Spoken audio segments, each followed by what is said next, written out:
जय माता दी मेरे प्यारे भाइयों बहनों माताओं बंधुओं। R R R Verma channel में आपका स्वागत है। बंधुओं, आप सभी पर देवी भगवती की कृपा बनी रहे।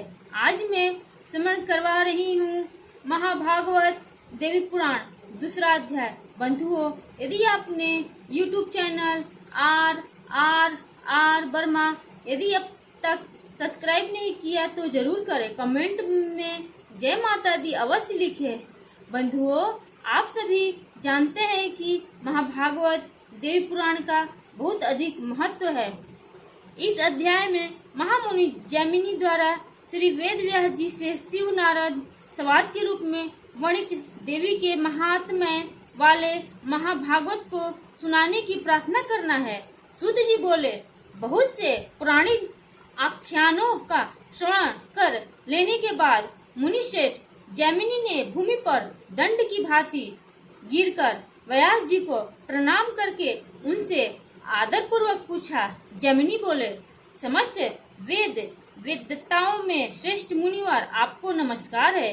महामते, इस लोक में आपसे बढ़कर वक्ता और कोई नहीं है।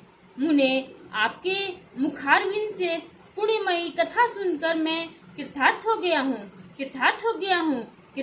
गया हूँ। इसमें कोई संदेह नहीं है। अब एक दूसरी बात जो मेरे मन में चिरकाल से स्थित है उसके विषय में सुनना चाहता हूँ। जगत यदि में उत्पन्न भक्तों के दुर्गम कष्टों को दूर करने वाली तीनों लोकों की माता नित्य स्वरूपा सच्चिदानंद स्वरूपिणी जो भगवती दुर्गा है, ब्रह्मा आदि देवताओं के लिए भी दुर्लभ, जिनके दोनों चरणाबिंदों को अपने हृदय कमल पर धारण करते हुए विशेश्वर शिव स्वरूप से स्थिर है, उनके अनुपम महात्म्य का आपने जो संक्षेप में वर्णन किया है उससे मेरी तृप्ति नहीं हुई है। अतः महाभाग, अब आप उसका विस्तार से वर्णन करने की कृपा कीजिए। मुनिश्रेष्ठ, आपको नमस्कार है। यह मनुष्य शरीर अत्यंत दुर्लभ है।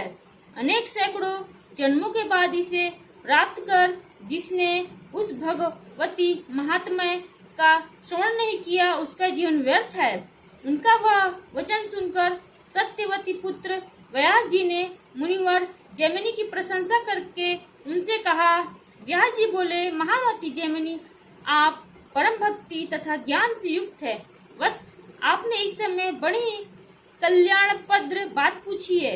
इसके लिए आप साधुवाद के पात्र हैं, जिनका श्रवण करके भक्ति और धर्म से सुने महान पापी मनुष्य का भी इस लोक में पुण्य जन्म नहीं होता, और जिसे सुनकर पापी मनुष्य ब्रह्म हत्या आदि पातकों से भी छूट जाता है। उस कथा को आप सुनना चाहते हैं, अतः आप परम भाग्यशाली हैं। मुने, ब्रह्म हत्या यदि समस्त पाप भी तभी तक मनुष्य को ग्रस्त किए रहते हैं जब तक भगवती का चरित्र उसके कान में पड़ नहीं जाता। यदि सैकड़ों पाप किया हुआ मनुष्य भी इस दुर्गत चरित्र का श्रवण करता है तो उसे देखकर यमराज भी अपना दंड छोड़कर उसके चरणों पर गिर पड़ते हैं। मुने, उन भगवती के अतुलनीय महात्म्य को बता सकने में भला कौन समर्थ है, जिस महात्म्य का आपने 5 मुखों से भगवान शंकर भी वर्णन नहीं कर सके हैं। वाराणसी क्षेत्र में भगवान शिव स्वयं ही भगवती का ही ब्रह्म संज्ञक तारक महामंत्र जो गुरु कृपा से मुझे प्राप्त हुआ उसे तत्परतापूर्वक आकर मुमुक्षुजनों के कान में कहते हुए उन्हें निर्वाण नामक महामोक्ष पद प्रदान करते हैं। ब्रह्मश्री जैमिनी मोक्ष तथा निर्विवाण पद प्रदान करने वाली वे भगवती सभी मंत्रों की एकमात्र बीज स्वरूपिणी है। महामते, सभी वेद मोक्ष प्रदान करने वाली उन भगवती को वहाँ के समस्त मंत्रों की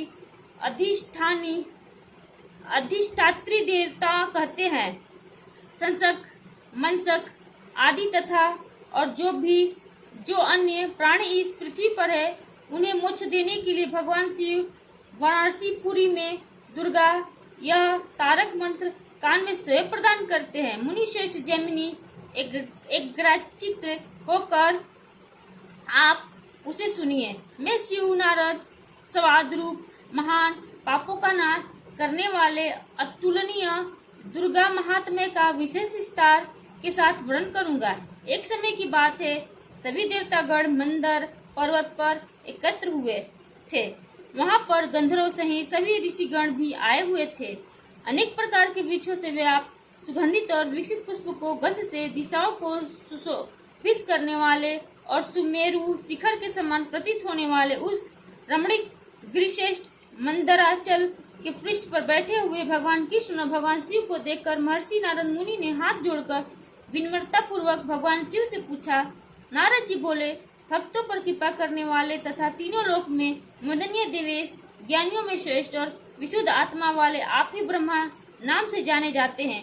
परमेश्वर, केवल आप ही वास्तविक तत्व को जानते हैं। आप तीनों लोगों को पवित्र करने वाली गंगा जी को आदर पूर्वक अपने सिर पर धारण करते हैं और चंद्रमा को अत्यंत सुंदर देखकर आपने उन्हें अपने सिर का आभूषण बनाया है। सर्वज्ञ, इस समय मैं आपसे जो पूछ रहा हूँ उसे आप मुझे बताने की कृपा करें। महेश्वर, स्वयं आप भगवान विष्णु और जगतपति ब्रह्मा इन देवताओं की भक्ति पूर्वक उपासना करने से परम पद प्राप्त होता है, तो फिर तप के द्वारा आप लोगों का उपास्य देवता कौन है? आपके समान इस बात को वाणी से बताने में इस भूमंडल में और कोई भी समर्थ नहीं है। कृपा मूर्ति महेश्वर, इस प्रकार के प्रभाव वाले आप लोगों के जो उपास्य देवता हैं उनके विषय में मुझे भी अवश्य जान लेना चाहिए, अतः कृपा पूर्वक मुझे बतलाइए। व्यास जी बोले, मुनि श्रेष्ठ जैमिनी, इस प्रकार उन देवर्षि नारद का वचन सुनकर और उस पर बार बार विचार करके महादेव जी ने उनसे यह कहा। श्री महादेव जी बोले, तात, आपने जो बात पूछी है वह तो परम गोपनीय है। वत्स, ऐसी बात भला आपको बताने योग्य क्यों नहीं है? मुनि श्रेष्ठ, मैं आपको बताऊंगा। व्यास जी बोले, देवाधिदेव शिव के ऐसा कहने पर देवर्षि नारद जी दोनों हाथ जोड़कर खड़े हो गए और सर्वव्यापी जगन्नाथ नारायण से कहने लगे, भक्तों पर कृपा करने वाले देवाधिदेव भगवान महेश्वर, आपने उपास्य इष्ट देव के विषय में बताने में कृपणता कर रहे हैं, अतः शरणागतों पर कृपा करने वाले देवेश, आप उनसे कहने की कृपा करें। श्री नारायण बोले, तात, उस देवता से आपका क्या प्रयोजन? आप सबके देवता तो हैं, हम हैं ही। हमारी आराधना करके आप परम पद प्राप्त कर लेंगे, अतः हम आपके देवता से आपका क्या प्रयोजन? व्यास जी बोले, इस प्रकार उन नारायण का भी वह वचन सुनकर मुनि श्रेष्ठ नारद हाथ जोड़कर स्तुति वचनों से शिव तथा विष्णु का स्तवन करने लगे। नारद जी बोले, विश्वेश्वर देवदेव प्रसन्न होइए, नारायण वासुदेव प्रसन्न होइए। अपने शुभ शरीर के अंगों में स्वरूपीय भूषण धारण करने वाले शिव प्रसन्न होइए। कौस्तु भ्रमणी से विभूषित शरीर वाले नारायण मुझ पर प्रसन्न होइए। शरण देने वाले गंगाधर मुझ पर प्रसन्न होइए। सुदर्शन चक्र को धारण करने वाले पूजनीय विष्णु मुझ पर प्रसन्न होइए। दिगंबर स्वरूप विश्वेश्वर मुझ पर प्रसन्न होइए। गदा धारण करने वाले विश्वेश्वर मुझ पर प्रसन्न होइए।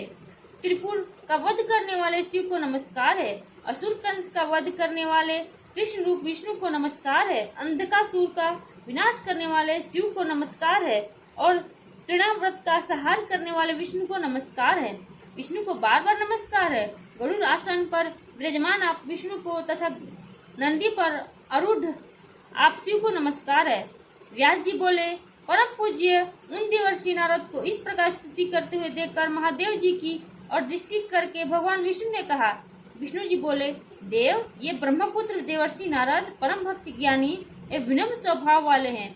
आप भक्तवत्सल हैं, इसलिए आपको इन पर अवश्य ही कृपा करनी चाहिए। व्यास जी बोले, भगवान शिव ने भी भगवान विष्णु द्वारा कही हुई बात को सुनकर कहा, आप शरणागतों पर कृपा करने वाले हैं और अपने लिए अत्यंत कल्याणकारी बात कही है। तत्पश्चात महान ज्ञानी और बुद्धिमान नारद ने कृपा सिंधु देवाधिदेव महादेव से पुनः पूछा। नारद जी बोले, इंद्र आदि समस्त लोकपालों ने आप शिव विष्णु तथा जगतपति ब्रह्मा की उपासना करके श्रेष्ठ पद प्राप्त किया है। देवेश, यदि मेरे ऊपर आपका अनुग्रह हो तो आप लोग जिष्णु तथा अविनाशी देवता की आराधना करते हैं उसके विषय मुझे बतलाइए। देव, जिस कृपा से आपने ऐसा महान ऐश्वर्य प्राप्त किया है, उस देवता के विषय में यदि आप मुझे बताते हैं तो मेरे ऊपर यह आपका अनुग्रह होगा। व्यास जी बोले, ईश्वर मुनिवर नारद जी द्वारा इस प्रकार प्रार्थना करने पर निर्मलपति भगवान शंकर पहले तो सतत समाधिस्थ हो गए, पुनः भगवती श्री दुर्गा के चरण कमल का अपने हृदय में ध्यान करते हुए और उन्हें ही एकमात्र पूर्ण ब्रह्मा जानकर उन्होंने आदर पूर्वक कहना प्रारंभ किया। इस प्रकार श्री महाभागवत महापुराण के अंतर्गत श्री व्यास जैमिनी संवाद में व्रतोपासना वर्णन नामक दूसरा अध्याय पूर्ण हुआ। वीडियो पसंद है तो लाइक करें, शेयर करें।